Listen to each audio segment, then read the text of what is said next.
يسعد صباحكم كل خير. طبعا اللي يشوف هالثلاث منتجات عارف شنو راح نسوي. خلطة دائما نسويها ومن زمان، من أول ما دخلنا الإكسل بدينا نسوي هالخلطة. شنو نحتاج؟ لوشن الألوفيرا. طبعا راح نحط كميات متساوية من الثلاث منتجات. أنا أبي كمية كبيرة طيب، فراح أسوي تقريبا أكثر من نص العلبة.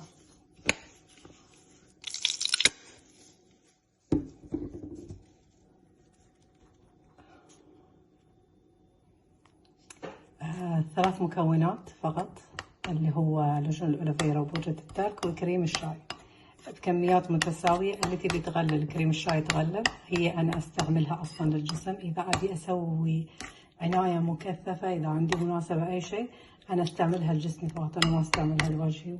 ما عمري جربتها لوجهي، لكن للجسم كعناية يعتبر قبل الشاور بنص ساعة على الأقل تحطي هالخلطة. روعة، توحد اللون، والتصبغات أو الكلف مع الوقت راح يختفي أو راح يقل تماما إذا أنت مهتمة جدا بنفسك. فهذه الخلطة أنا راح أسوي طبعا أضاف أكثر من كذا، لكن بس أوريكم كيف أسويها. يوميا طبعا أستعملها، بالذات إذا عندي مناسبة. جدا جدا راح تحصلي نتائج من أول أسبوع تستعمليها الخلطة.